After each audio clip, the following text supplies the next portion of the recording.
Up to the Sky, Christopher Daniels, Frankie Zay, collectively known as SoCal Uncensored or SCU! This is Catch, Hook, and Shoot, the worst podcast I've ever been on. Word.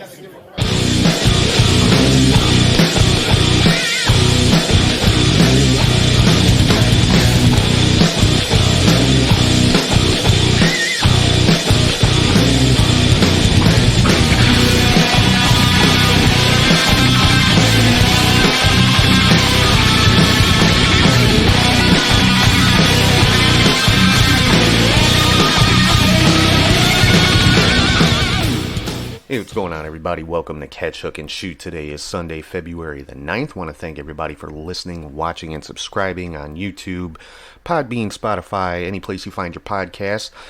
Just look up Catch, Hook, and Shoot. You'll be able to find the show.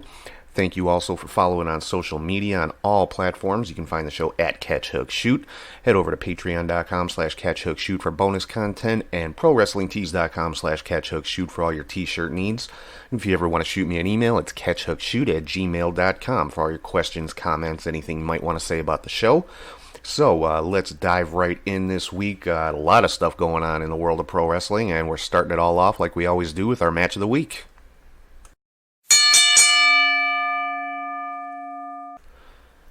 The match of the week this week comes from AEW Dynamite this past Wednesday, and it was an 8-man tag team match between members of the Elite, the Young Bucks, Kenny Omega, and Hangman Adam Page versus the Butcher and the Blade, and the Lucha Brothers.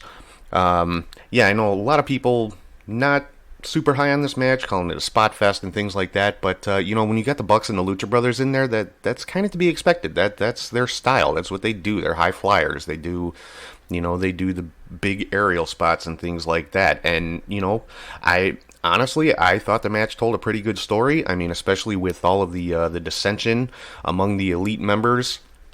Hangman Page pretty much refusing to tag the Young Bucks throughout this match, and ended up taking the pin because of that, because he would not tag out to one of the Bucks, and just furthering that dissension in that division with Page and the rest of the Elite, and like I said, I think it told a really, really good story to further that particular storyline. So my pick for match of the week, if you have not seen it, go check it out. The Elite versus the Butcher, the Blade, and the Lucha Brothers from AEW Dynamite this past week. So next up on the show is one of our newer features, and it's basically my top highlights of the week, and it is called the 3 Count. So first up on the 3 Count, it has finally been confirmed that Killer Kross has signed with WWE. It was confirmed by Ryan Satin on WWE Backstage this past week. And, not a total surprise. I think a lot of people expected him to sign with WWE, if for no other reason than just the fact that Scarlett Bordeaux is part of NXT. And I think most people know by now, Killer Kross and Scarlett Bordeaux are a couple. So makes sense that he would sign where she is. But also, I think Killer Kross is one that WWE, if they choose to, can use very well. Now, whether he's going to be in NXT or on Raw or SmackDown remains to be seen. I think he would fit in pretty well anywhere if they use him.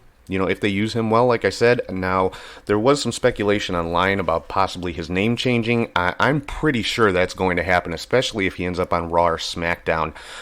Just the name Killer, I don't think is going to fly on Raw or SmackDown, just because of some of the rules that they have there, I guess you could say. Same thing along the lines of the War Raiders. They had to drop the War from their name because it's just. I don't know if it's a Vince McMahon thing, if it's a network thing, whatever it is, but, terms like War and Killer and stuff like that just don't fly on Raw and SmackDown. Now, there were also people saying, oh, well, there's, Killer Kelly's in NXT UK. Well, that's NXT UK. They're not on a major network here in the US. They're on the WWE network, so there's a little more freedom, a little more flexibility, things like that there. Now, if Kross ends up in NXT, I think he'll probably retain the Killer Kross name for at least a little while, but if he, when and if he ends up on Raw or SmackDown, I think you're more than likely to see his name change to Kevin Kross, which Kevin is his real first name. So that's my prediction for that one as far as Killer Kross's name goes. But bottom line, Killer Kross now part of the WWE. Number 2 on the 3 count, Cody Rhodes taking his lashes from MJF this past week on AEW Dynamite. This was, it was hard to watch, and I think that was the point. I mean, MJF really laid those lashes in. Wardlow even took one of them. I mean, Cody had just massive welts on his back, and even drew blood at some points, and seeing the heels come out to watch, and then the baby faces come down to support Cody. It was it did what it was supposed to do. It got people's emotions going, and it really, I think, really added something to this storyline with Cody and MJF. It wasn't just violence for the sake of violence, and it definitely made the point that it set out to make. And I thought it was a good segment. Like I said, it was hard to watch, but that was the point. So Cody taking his lashes, definitely a highlight of the week, and did a lot to advance this storyline for Cody and MJF. And of course, next up for Cody is the cage match with Wardlow, which will be Wardlow's in-ring debut for AEW. Can't wait to see that one in a couple of weeks. And number 3 on the 3 count, the Velveteen Dream made his return on NXT, taking out the Undisputed Era, particularly Roderick Strong. Velveteen, did a little bit of a Rick Rude routine with, the tights he was wearing had a picture of Strong's wife, Marina Shafir, as well as his son. And definitely, trying to get in the head of Roderick Strong. Of course, Roderick Strong in storyline, the one that injured Velveteen, put him out, things like that. So, great to see Velveteen Dream back on NXT. So, moving into the news and rumors for the week, starting off with the WWE, we saw Ruby Riott return on Raw after a match with Liv Morgan and Lana. Came out, looked like she was going to be congratulating, kind of reuniting with Liv Morgan, and then pulled the classic swerve and attacked Liv. So looks like we're going to be getting Ruby Riott and Liv Morgan sometime in the future, which I think is great. I think that is a good storyline. There's a great story to be told there. So Ruby and Liv, I'm all for this one. I'm loving it so far, even though it's just started. We also saw Rhea Ripley make an appearance on Raw to challenge Charlotte Flair at WrestleMania. Now, this, of course, was a rumor that's been going around for a while that Charlotte's going to be taking on Rhea Ripley at WrestleMania with her title opportunity that she earned by winning the Women's Royal Rumble. So there wasn't really an answer for the challenge, but it was laid down, so the seed was planted, and Charlotte did show up on NXT on Wednesday. We'll get into that in a couple of minutes. Also, we found out Ricochet will be challenging Brock Lesnar for the WWE Championship at Super Showdown coming up later this month. And I'll say, same thing I've been saying about Brock Lesnar. He is capable of putting on some very good matches, even with some undersized opponents. I'll go back again to his match with Finn Balor.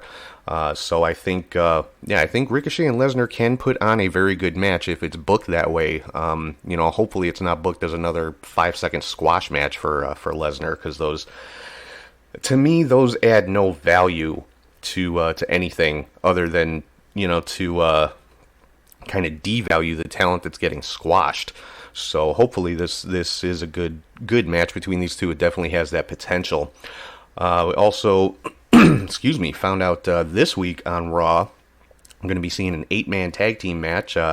Seth Rollins, Buddy Murphy, and the AOP taking on Kevin Owens, the Viking Raiders, and a returning Samoa Joe. So a lot of rumors flying around that the reason Joe went out with the quote-unquote injury was because he was going to be getting suspended due to a wellness violation. Apparently that's not the case, because he did make his in-ring return earlier in the week at a house show, and he's going to be making his Raw return this coming week. So, that rumor apparently has been killed, at least for the moment.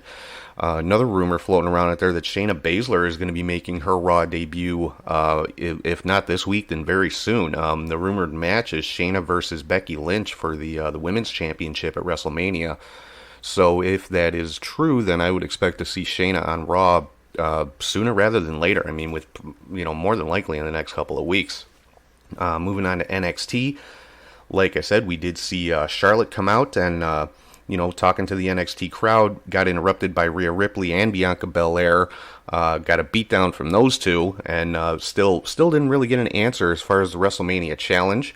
So I'm sure they're gonna stretch this one out a little bit more. But I'm here for the match between Charlotte and Rhea Ripley. So I'm hopeful that that's going to be what we see at WrestleMania. But first, Rhea Ripley would have to get past Bianca Belair at TakeOver Portland, because that is her next challenger for the NXT Women's title. And apparently, they have abandoned the idea of not using gender-specific titles when it comes to NXT. They did start referring to Rhea Ripley's championship as the Women's Championship again. So they tried it out for a couple of weeks and didn't get the best response. I didn't think it was a bad idea, but they apparently didn't get the response they were looking for. So they're going back to referring to Rhea Ripley as the NXT Women's Champion rather than just the NXT Champion. Moving on to SmackDown, saw the return of Goldberg to SmackDown, and I don't think it was quite what everybody expected. I think people were expecting him to be in the arena, but he was talking via satellite and basically laid down a challenge to The Fiend for the Universal Championship, and that match is going to take place at Super Showdown as well. Yeah, I know some people are kind of wary about this one. They're thinking that Goldberg's going to be, going to win and take the title off The Fiend. But another rumor that's circulating out there is it's going to be more or less along the lines of the Seth Rollins Fiend match, where The Fiend won the Universal title. That The Fiend is going to take quite a few spears and jackhammers, but ultimately come out the victor in this match. So, and I think that's more than likely what's going to happen. I don't see Goldberg winning the Universal title, and I don't see Goldberg versus Roman Reigns at WrestleMania. I just don't see it. I think the fans would completely reject that match. They want to see The Fiend in that main event spot. So I'm hoping WWE is going to keep him there, but you never know. Another match for Super Showdown that was announced on SmackDown was Baron Corbin versus Roman Reigns one more time, this time in a steel cage. So, I think a lot of fans are getting tired of this rivalry. You don't see rivalries being dragged out for this long anymore. I don't think it's a bad thing having a long rivalry, but this one just hasn't caught my attention. I'm not a huge Baron Corbin fan. I don't think he's bad. I'm not going to say he's a bad wrestler or even a bad heel or anything like that, because he is good. It just the whole King gimmick is one that I never really never really caught my attention, even when it was like Harley Race and Haku and Hacksaw Jim Duggan and even the Macho Man. The King gimmick just never grabbed me. So, but it is what it is. Roman versus Corbin in a cage at Super Showdown. Also on SmackDown, they crowned a new number one contender for the SmackDown Women's title, and that is Carmella. So she'll be facing off against Bayley at some point coming up. I don't see this as a WrestleMania match. I don't see them stretching this one out that long, but there's rumors that it could happen at Super Showdown. And it wouldn't be unprecedented. I mean, the last Super Showdown, there was the match between Natalya and Lacey Evans that kind of broke that barrier of the women's matches in Saudi Arabia. So Carmella versus Bayley could be the next women's match in Saudi Arabia for the SmackDown Women's title. We'll have to wait and see. Some miscellaneous WWE news. In addition to Killer Kross signing, WWE has also signed Timothy Thatcher, most recently seen on MLW. Fantastic in-ring talent. Can't wait to see what they're going to be doing with him. I would say more than likely, we're going to see him in NXT. Also announced WWE has signed their first full-time African-American woman referee, which is huge, and that is Aja Smith. And so congratulations to her. That's another barrier broken. So can't wait to see Aja Smith start making some 3 counts, and I'm sure she'll start off in NXT. So looking forward to her debut. Some other WWE news from the investors call this past week. It apparently WWE is in talks to sell the streaming rights to their pay-per-views to another quote-unquote major streaming service. They weren't specific as to what service it was. A lot of speculation that it could be Amazon, could be ESPN Plus, could be the NBC Peacock app that's going to be coming out this year. But if it's going to happen, Vince said, the announcement would be made sometime in the first quarter, which is, coming up pretty quickly. I mean, the first quarter of 2020 would end next month in March. So if that announcement's going to be made, it should be within the next several weeks or so. So keep an eye out for that. Now I would expect it would just be pay-per-views, WWE pay-per-views. I would expect that NXT takeovers and things like that would stay on the network, because that's pretty much their bread and butter. But yeah, I mean, it's all about money, guys, is what it is. It's whatever's going to make the WWE the most money. So if they're going to make more by selling the rights to those shows to an Amazon or to an NBC or something like that, that's what they're going to do. Now, what I'm curious about is if they do sell those rights, is it going to be a case where we're going to have to order individual pay-per-views again for, $50, $60, $70 a pop? Or is it going to be a case where, okay, NBC now has the rights to WWE pay-per-views, so do we have to pay for the the $6.99 or $9.99, whatever it is, subscription to the NBC streaming service, and they're just part of that service? So yeah, a lot of questions to be answered on this one, which I'm sure we'll find out in the coming weeks. Some interesting, kind of sad news out of NXT. Apparently, Tainara Conti has walked out of NXT over some type of contractual dispute. The speculation is it was financial. So yeah, like I said, kind of sad news. Tainara, really good talent. Hopefully her walking out of NXT does not mean she's walking out of wrestling, because from the little bit that we did see of her on television, I thought she was very good. So I would love to see her pop up in an Impact or possibly AEW, even MLW, since they're trying to build up their new women's division. So hopefully she shows back up somewhere else. But as of right now, Tainara Conti out of NXT. Another tidbit out of WWE, it seems like another wrestler has lost half of their name. Buddy Murphy apparently now is just going to be known as Murphy, and the thinking behind that apparently is, Vince McMahon just didn't like the name Buddy for a heel or for a disciple or whatever you want to call it. So yeah, Buddy Murphy is now just Murphy. So it is what it is. Yet another wrestler loses half of their name. I honestly, I just think Vince has something against guys with two names, but that's just me. And probably my favorite rumor of the week going around in WWE is regarding Sting. And there was a lot of speculation that about Sting signing a new contract with WWE, having one more match. A lot of word going around is that he has been cleared for one more match, and there was some reports that he was at the Royal Rumble event in Houston negotiating a new deal. Apparently they wanted him for Super Showdown. That didn't happen, because they've got Goldberg on Super Showdown, so I'm sure there was a lot of back and forth and a lot of decision making, trying to figure out what to do with who. If they're bringing back Sting and Goldberg, I can see them not wanting to put them both on the same show. But the rumor now is that we could potentially be seeing the dream match that a lot of fans, like myself, have been clamoring for over 20 years, and that is Sting versus The Undertaker at WrestleMania.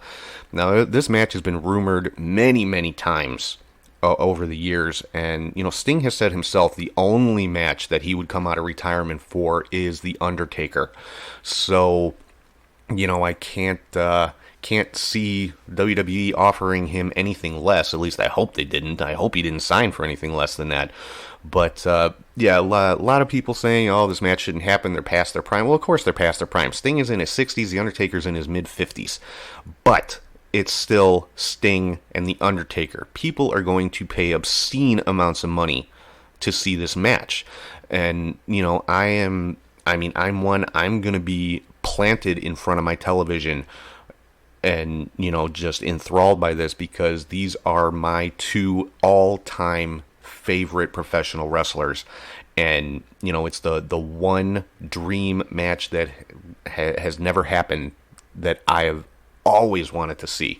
So, yeah, if it happens, I am here for it. I will go crazy. I will revert to being a, 12-year-old kid jumping up and down in front of the TV. And, I'm not afraid to say it. I will probably cry when this match is over. But, and again, more speculation that, this year, 2020, will be Undertaker's final year in the ring. But again, that's something that's been going around for the last 10 years at least. But, if this match takes place, I could very well see it being, career versus career, or, both men's retirement matches. I mean, and for me personally, it can't get any better than that, to have the two of the biggest icons in the history of pro wrestling in there. I mean, this ranks up there with Hogan and Andre. It ranks up there with Hogan and Flair. It's just mind-boggling that it could actually happen now in 2020. So I'm hoping this rumor is true, but again, it's one of those wait and see things. And I'm sure we'll find out sooner rather than later, because WrestleMania coming up very quickly in just a couple of months here. So let's move into some AEW goings on. On AEW Dark, we saw Mel and Luther attack Awesome Kong and pretty much kick her out of the Nightmare Collective. And word is that she's out indefinitely with the injuries that they caused. So Nightmare Collective kind of falling apart a little bit. There's been some speculation that AEW is just going to kind of end that whole angle, because it's not not getting the response that they wanted. But I hope they don't. I mean, I kind of like it, and I'd like to see them carry it through to whatever conclusion they have in mind for it, but we'll have to see. Also on AEW Dark, they aired their first ever intergender match, and that was Omega and Riho, Kenny Omega and Riho, versus Kip Sabian and Penelope Ford from the Jericho Cruise. Now this was wasn't really a part of the show. It was filmed at ringside, on a handheld camera, and there was no commentary. It was basically an experiment, and the crowd that was there loved it. I thought it was a very good match. A lot of people not high on intergender wrestling. I get it. They don't like seeing men and women fight each other. I get that, but I think there's a place for it.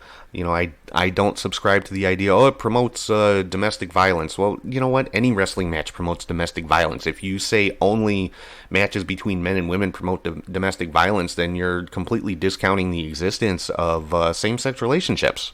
Two men can have a domestic relationship that is violent. Two women can have a domestic relationship that's violent. It's not just, domestic violence does not just happen in man and woman relationships. So, that's really not a valid argument, at least not to me. So, but, Kip Sabian and Penelope Ford versus Kenny Omega and Riho. I thought it was a good match. The fans in attendance on the Jericho Cruise obviously thought it was a good match. So, I'm hoping we see more of it. I'm hoping it softens Tony Khan's position on it a little bit after seeing the response to this one. Because, I have no issue with it. There are some women that can go in there and hold their own with a lot of the guys. So, we'll have to see what happens from this point on as far as AEW and intergender wrestling. From AEW Dynamite, Britt Baker took on Yuka Sakazaki, and Baker, making pretty much full on making that heel turn. I mean, at the end of the match, Baker was victorious, and she basically did a curb stomp to the back of Sakazaki's head after she had put her mouth on the bottom rope and broke off some of her teeth. Now I'm assuming that was planned. I'm hoping that her teeth really did not get broken off like that. But it was again another kind of a difficult spot to watch. But definitely advances Britt Baker's heel turn. We also saw the Dark Order attack SCU and the Best Friends after their tag team match, and trying their recruiting efforts on this time on Orange Cassidy, and he pretty much refused, took a beat down himself. Christopher Daniels came out to make the save, and Dark Order just walked away at that point. So they're, I'm interested in this Dark Order storyline. I really want to see where it goes. I'm very curious as to who this Exalted One is. There's so much speculation out there. A lot of people thought it would be Marty Scurll. That's pretty much been discounted, by the Young Bucks. I believe it was Matt Jackson who said, it was never supposed to be Marty Scurll. A lot of people saying it could be Matt Hardy. coming in once his WWE contract is up. I actually saw earlier today on Facebook an interesting take on this one from a Facebook group called The Real Wrestling Community. One of their admins throwing out there, what if it's Taz recently signed by AEW? So then I think that would be an interesting twist on this story. You know, Taz in that kind of manager role as the Exalted One of the Dark Order. So we'll have to see how this one plays out. Also saw Kenny Omega finally accept the challenge from Pac, and it's going to be a 30-minute Iron Man match between these two in 3 weeks, and that'll be the go home Dynamite before their next pay-per-view Revolution. Also saw Moxley kind of take a little bit of revenge on the Inner Circle, took out Santana's eye with a car key, the way that Jericho took out Moxley's eye with the spike from his jacket. And that's going to lead to what they're calling an eye for an eye match this coming week. I'm interested to see what that is. I mean, obviously they're both going to be wearing eye patches, so that should be a great match, though, with Moxley and Santana. I can't wait for that one. And then we also saw Nyla Rose attack Riho backstage, and this was after Kenny Omega accepted Pac's challenge. Pac kind of had Riho cornered backstage, made it look like he was going to attack her, and then after Omega finally accepted the challenge, he said, "I'm a bastard, but I'm not a monster. I'm not going to put my hands on a woman. I'll leave that to her," referring to Nyla Rose, who came out from behind the curtain and powerbombed Riho on top of the table that was there. The table didn't break, which was kind of a funny spot. I think I'm pretty sure it was supposed to break like tables normally do, but Riho so light. I think Nyla would have had to slam her down so hard she probably would have injured her had she slammed her hard enough to put her through the table. So, we are apparently going to see that match with Nyla and Riho this coming week, along with the Mox and Santana match. And we've got a tag team title match coming up this week, SCU, with their getting their rematch between Omega and Page. This one should be interesting with all of the dissension with Page and the Elite. So we could see SCU regaining the tag team titles this coming week. Some New Japan news. They had their New Beginning in Osaka event, which was the kind of the culmination, the final event of their New Beginning tour that they've been on. Jon Moxley retained the IWGP US title against Minoru Suzuki, and then was attacked by Zack Sabre Jr. after the match and choked out. So I'm guessing that's going to be Mox's next opponent for the IWGP United States Championship. Naito retained the heavyweight and intercontinental titles against Kenta, and then challenged the junior heavyweight champion and his LIJ stablemate Hiromu Takahashi for the New Japan Anniversary show. Now on that show, it's tradition the heavyweight champion takes on the junior heavyweight champion. Takahashi did accept, so that should be just a ridiculously good match between Naito and Takahashi. It was also announced that New Japan will be returning to Madison Square Garden in New York in August for an event called Wrestle Dynasty on August the 22nd. Getting into some Impact news, we saw the reemergence of Su Yung after a match with Rosemary. Rosemary basically fought Susie to the back and brought her to the staircase where Su Yung was hung by Havoc last year, and kind of reawakened all those memories. And we saw the reemergence of the Su Yung character. So I like this whole storyline. I like this part of Impact a lot, where they kind of, it's kind of that supernatural type storyline. And I know there's people out there that kind of roll their eyes at it, but I find it entertaining. I find it interesting, and I like that they've kept it going for this long. Like I said, the whole rivalry with Su Yung and Havoc and Rosemary and James Mitchell has been going, since last year. And you've had a number of other Impact knockouts, kind of in and out of this storyline, but that core group, that it has been going for a long time, and it's still, to me, a very good storyline. It's keeping me interested, so I'm really looking forward to see where this one's going to go. So that's going to do it for news and rumors for this week. Right now, I am going to throw it over to my buddy Charlie G, and I gotta say before I throw to this segment, Charlie's been doing an awesome job with his indie reports. Can't thank him enough for being such a big part of the show Yeah, hope you guys are enjoying it. So right now I'm going to throw it over to Charlie G, and this is your Indie Cut.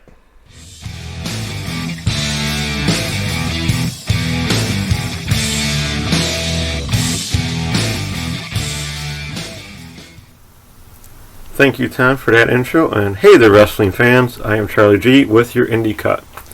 And happy Pro Wrestling Day, everyone.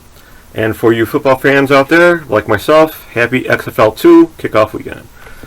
Let's begin with last night's action on February 7th at AIW's Built to Last show, featuring Hornswoggle defeating Super Opera, Alex Shelley losing in a submission match to Lee Moriarty.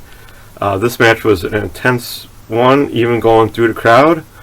And Tom Lawler defeating Jeff Cobb with an ankle lock, one-legged crab, in what was a great match between these two. If you like grappling, these two were where it was at. For the AIW Tag Team Championship, the Philly Marino Experience retained against Bear Country, and what was a very good tag team match.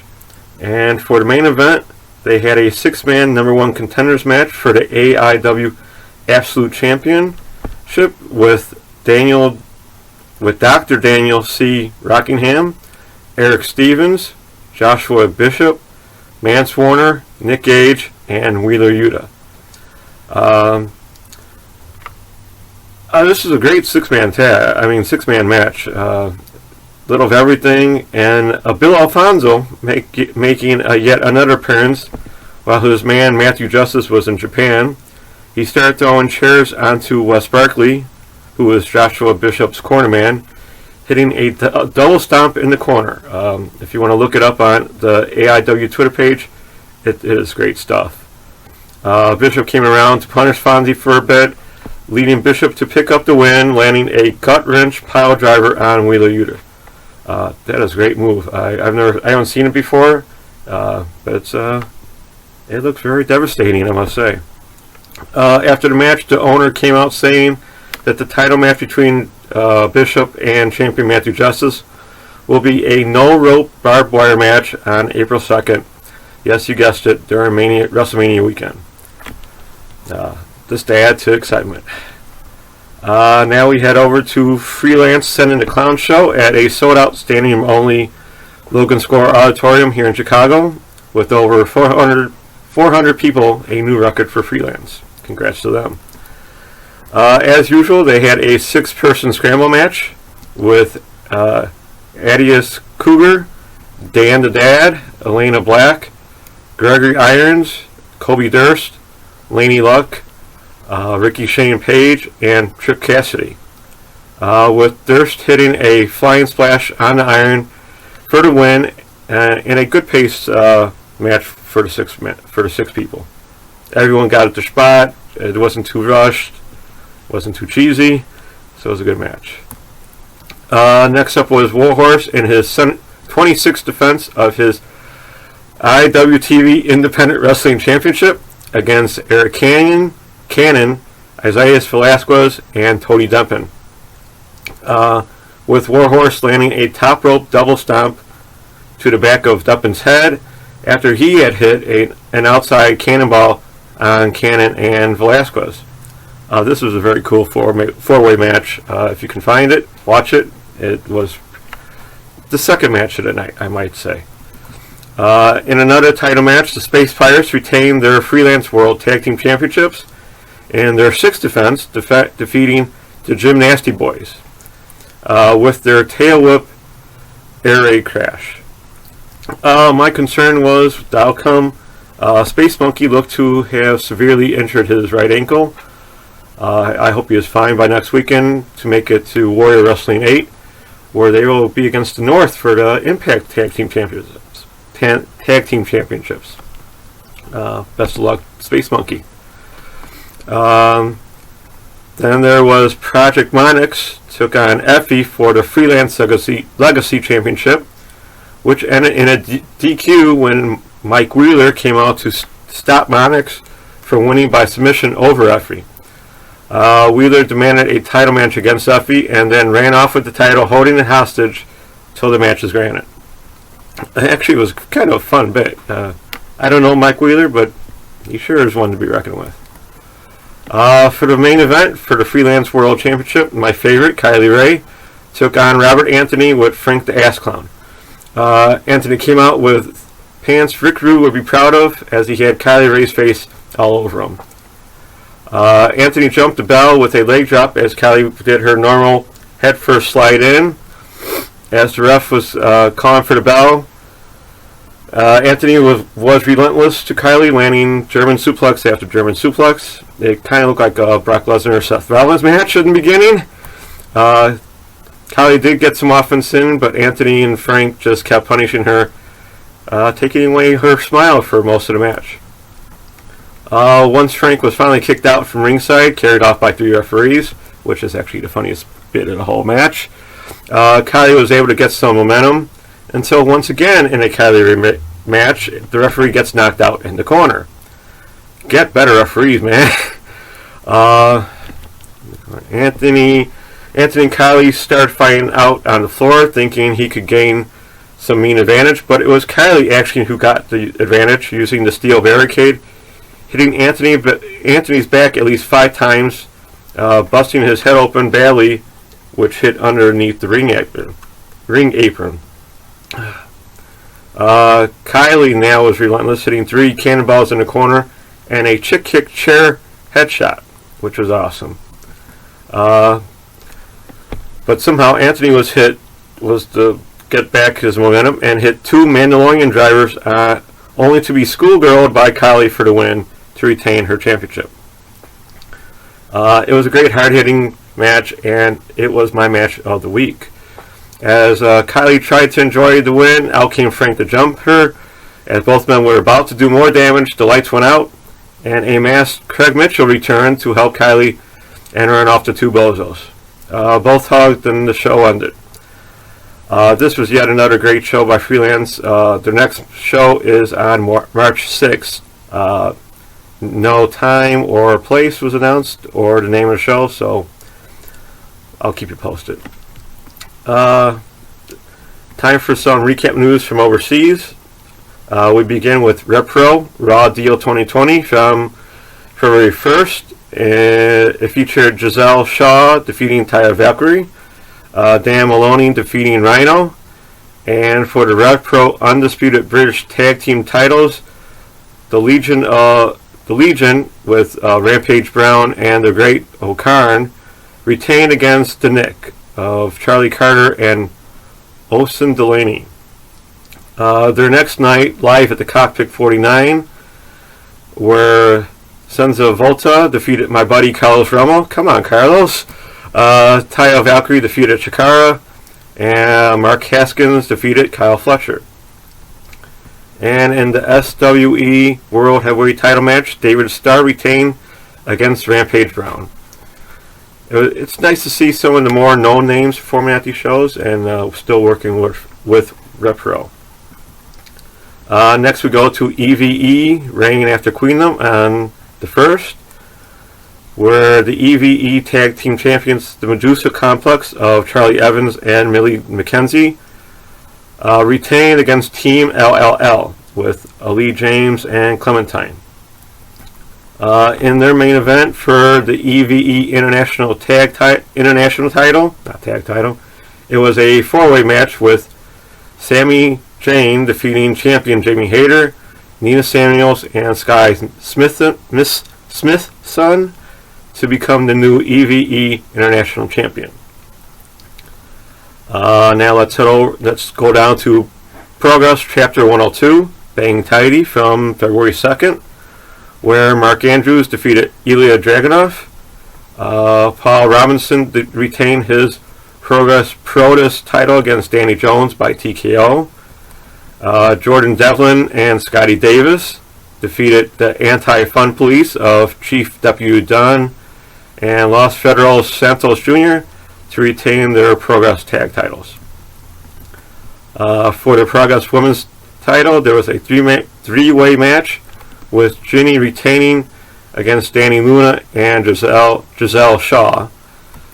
And in the main event for the Progress Unified World title, Cara Noir retained against Chris Brooks, which I'm sure was a great show by Progress. Finally, we end our trip from Stardom on February 8th.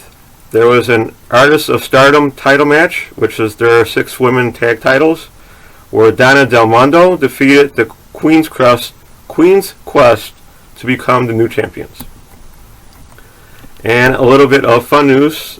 Some of the Tokyo Joshi Pro roster were featured in the latest episode of SWAT on CBS. Check out the clip if you can. It was a fun segment, even if you don't know who the wrestlers are.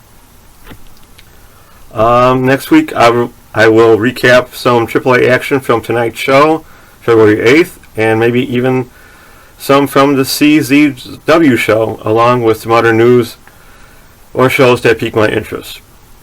Thanks for listening or watching. This is my 5th entry, so I hope all of you are liking my edition, and that you all or more can join us for next week for our live broadcast at Warrior Wrestling 8 on the Podbean app. Well, that's a wrap for me. Happy wrestling, everyone, and back to you, Sam. All right, thanks a lot, Charlie. That is your indie cut with Charlie G, and nice shirt, by the way. If anybody liked that shirt that Charlie was wearing, go to ProWrestlingTees.com/CatchHookShoot. Pick one up for yourself. That's one of my favorites over there. So yeah, thank you again to Charlie for being such an awesome part of the show these last several weeks since the beginning of 2020.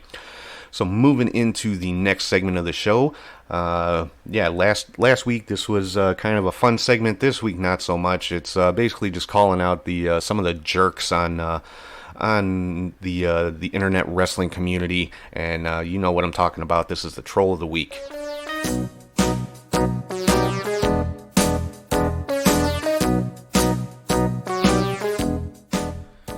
Alright, so this week with the Troll of the Week, it's back to business as usual. You know, last week it was kind of lighthearted with CM Punk asking how he gets an interview as the new WWE president, things like that. And this week, you know, it's back to calling out the assholes of wrestling Twitter, and in this case, it is PW Stream. And, you know, and this is supposed to be a wrestling journalism page, whatever. It's at PW Stream. And you know, what passes for journalism nowadays is just ridiculous. You've got, you've got so-called journalists doing articles on who's got the best butt in WWE, and, you know, all kinds of just stupid garbage. I mean, you know, if you want to be a wrestling journalist, report on wrestling. I mean, why do you have to worry about what's going on in somebody's personal life and things like that? And what I'm referring to this time around is a post that these idiots put up on Twitter, a picture of Paige that she had posted on Instagram, and you know, basically saying, oh, is it me, or does it look like somebody's had some work done, quote unquote. And you know what, number one, who cares what somebody does with their own body to make themselves happy or things like that? And number two, why is it anybody else's business if they have or haven't had work done? I mean, you know, if she did, I'm sure she did it because she wanted to. So, I mean, I really don't understand why so-called journalists or news outlets think it's theirs or anybody else's business what an individual does in their private life to make themselves happy. I really don't understand it at all. You know, report on Paige being on Backstage, report on her contract status, which they did a few weeks ago, which everybody did a few weeks ago when she re-signed. You know, report on appearances that she's making. No, you have to go the tabloid route. Oh, look, she got her boobs done.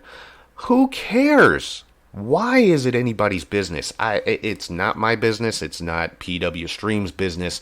It's not anybody's business. The woman posted a picture, and you know, of her and her dog, and you're focused on her chest. That says a lot about you as a human being, quite honestly, whoever the individual was that made that post. It also says a lot about PW Stream as a media outlet, and I use that term very, very loosely.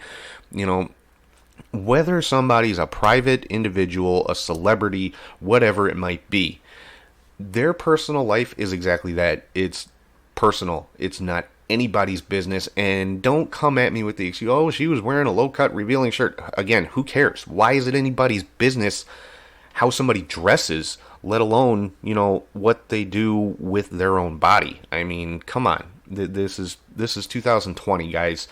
And people are entitled to, number one, privacy, and to have a personal life, and they're entitled to do whatever they choose in that personal life to make themselves happy. So if Paige had work done and she's happy with it, more power to her.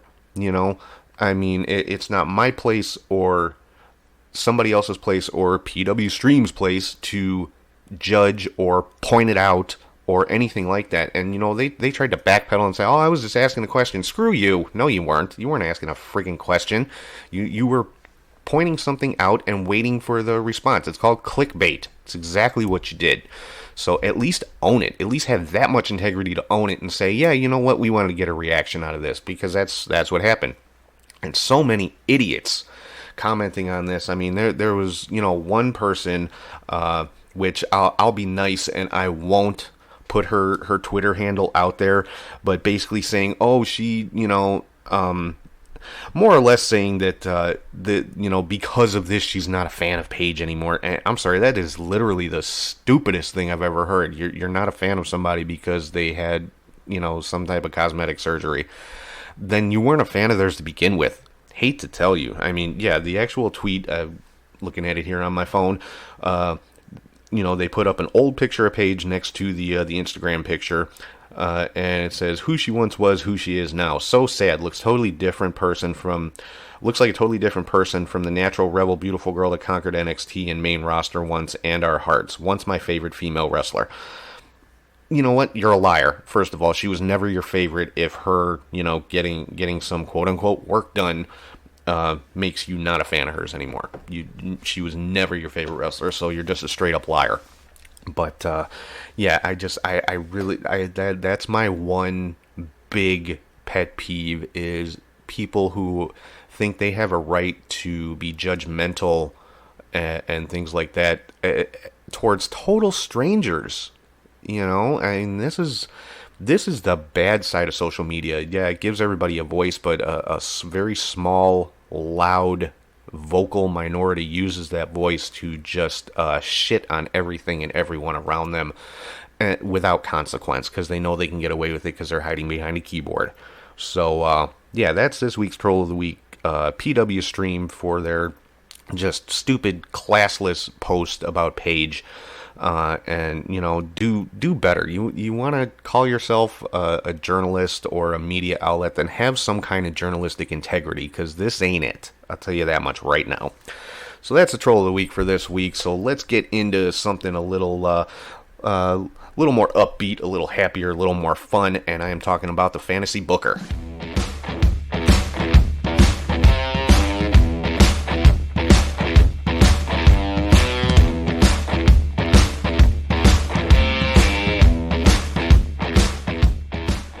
Fantasy Booker for this week is one that, if you listen to the legend or the stories that go around, one that was supposed to happen, one that was pitched and then never really happened, and was apparently, supposedly, again, if you listen to the rumor and innuendo and the legend, so to speak, this was one of the contributing factors to Randy Savage leaving the WWE and going to WCW. This week's Fantasy Booker is the Macho Man Randy Savage versus the Heartbreak Kid Shawn Michaels. Now, the rumor is that Savage had pitched this rivalry to Vince McMahon, shortly before he left the company, because Shawn Michaels had just separated from Marty Jannetty. His singles career was really starting to take off, and Macho Man wanted to put him over. And you're talking about two of the greatest in-ring performers of all time. I mean, Randy Savage, the guy who had arguably the greatest match in WrestleMania history with Ricky the Dragon Steamboat at WrestleMania 3, taking on another guy who had one of the greatest matches in WrestleMania history, Shawn Michaels. And I'm of course talking about the famous ladder match with Razor Ramon at WrestleMania 10. And, this was at a time when apparently Vince McMahon wanted the Macho Man to kind of wind down his in-ring career, wanted him to transition into being an announcer. Macho Man not real keen on that, thought he still had, a few good years left in him, which he did. Obviously, he went to WCW and had, still had a great career after that. But, this was at a time when Vince was starting to push that quote-unquote new generation of stars, with people like Diesel and Razor Ramon, Shawn Michaels, Bret Hart. That was kind of the core of that particular era in WWE. So, but yeah, Macho Man, like I said, wanted to help elevate Shawn Michaels, wanted to put him over because Macho Man saw him as the next guy in WWE, which of course he was. Went on to be one of the greatest stars of all time. But I mean, just to think about the two of those guys in the ring together, having a rivalry, having a WrestleMania match.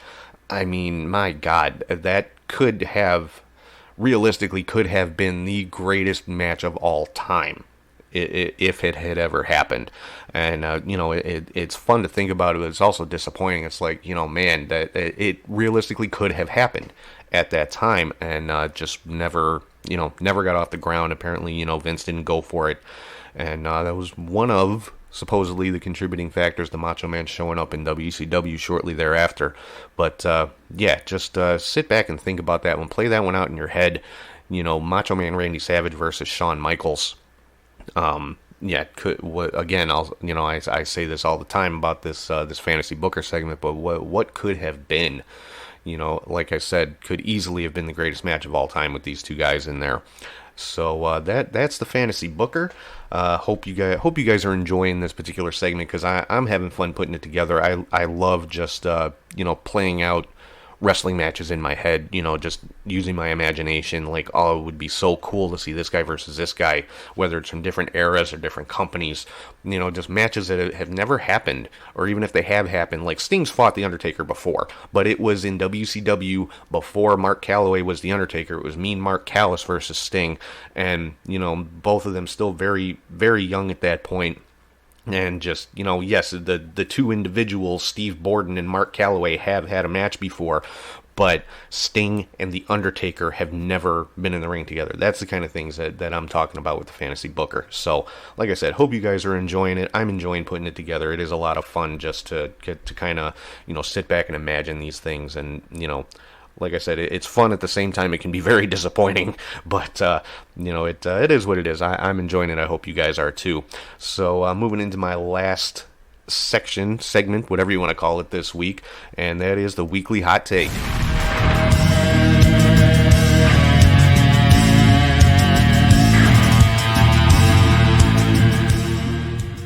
Alright, so the weekly hot take this week, actually not such a hot take, because a lot of people online are saying the same thing, and that is the XFL.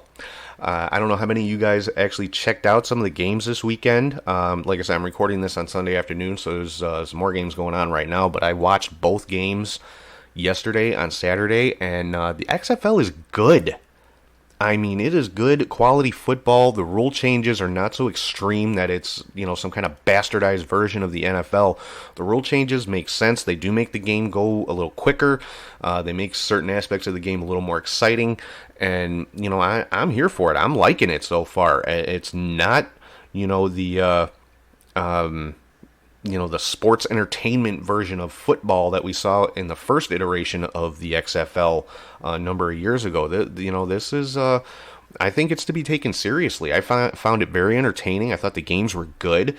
The players were good. These are, skilled football players, and I'm here for it. I'm going to keep watching, and I was having a hard time saying, well, what team am I going to follow? Because you don't know who the guys are. They're brand new teams.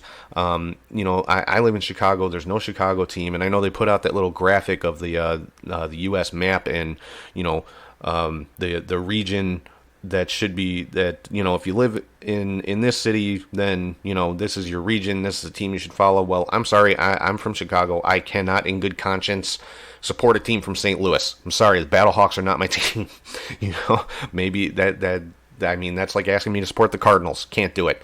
But For me, the team that really caught my eye yesterday was the Houston Roughnecks, and I think they're going to be my team. When they first made the announcements and started announcing or putting out the logos and the uniforms, I mean, that's kind of all you have to go by with a brand new league like this. The Roughnecks are the ones that caught my eye. I like the name of the team, I like their emblem, I like their colors, I like their uniforms. So I think I'm going to be following the Houston Roughnecks. So and they had a great game yesterday, great victory over the LA Wildcats. So the XFL is something I'm going to continue to watch, and I thought it was really good. I highly recommend it. If you're a football fan, check out the XFL, because I know a lot of people, they're kind of basing their thoughts on the XFL on the original XFL, which was not great. I mean, and it's through no fault of the players. It was just the way it was presented, and Vince McMahon was highly visible in that. He's not in this one, and you had some wrestling announcers doing some of the play-by-play, and I think that, again, through no fault of those announcers, because they were out there trying to do their jobs, but I don't think people took it too seriously, and some of the rule changes in the original XFL were just kind of goofy, and but this time around, I think I think it's the real deal. I mean, I like it. So I'm hoping it survives. I'm hoping it keeps rolling, because thus far, after 1 day's worth of games, as I'm recording this, it's legit. It's good quality football. So if you haven't checked out the XFL yet, check it out. I mean, it's good. So that is the weekly hot take, and I just want to mention right here real quick, coming up next Saturday, February 15th, 7 p.m. Central Time, Warrior Wrestling 8. You guys saw and heard my interview with Steve Tortorello last week, the promoter for Warrior Wrestling. This is just going to be a ridiculously stacked show. And myself and Charlie G will be doing live play-by-play on the Podbean app. Download it. Get the links are up on our social media pages. Check if you can't be in the arena, can't get it on Fight TV for whatever reason. Download the Podbean app. It's free. It's free to listen, so it won't cost you a dime. You can hear the live play-by-play from myself and Charlie, but you can pick up your tickets at warriorwrestling.net. Pay-per-view is on the Fight app. After the show, it'll be available on demand on the High Spots network, and again, live audio play-by-play on the Podbean app. There is no excuse not to check this show out in one way or another. And me and Steve talked about it last week. If you're going to be in the arena and you want to hear some commentary while you're at the live show, download the app and, listen while you're there. Like I said, it's free. Not going to cost you anything. So download the Podbean app, get in on the live broadcast. Me and Charlie had a great time at the last Warrior show doing commentary, and this time's going to be no different. I'm going to run down the card here real quick. We've got a 6-man tag team match. The Stronghearts taking on the Rascals. Brian Pillman Jr. taking on Bully Ray. They've had an interesting exchange on social media the last couple of days, so I cannot wait to see this one. Really, two of my favorite guys in the business. Brian Pillman, I mentioned it last week. He is the reason I watch MLW. For the most part, he is my favorite up-and-coming wrestler. He's a 2-time Rookie of the Year. I'm not quite sure how that works, but 2-time Rookie of the Year. And Bully Ray, just one of the all-time greats in tag team and as an individual. Alex Shelley versus Ren Narita is going to be a crazy match. The North versus the Space Pirates, guys, this match is just going to be fun. I mean, if you're not familiar with the Space Pirates, look them up. The gimmick sounds ridiculous, like me and Steve talked about last week, but when you see them, it works, and they're just a lot of fun. Cavernario versus Templario is going to be a crazy, crazy lucha-style match. The Ego Robert Anthony with Frank the Clown is going to be taking on Warhorse. My personal pick to steal this show, Daga versus Jonathan Gresham. I cannot wait to see this match. I can't wait to call this match. It's going to be amazing.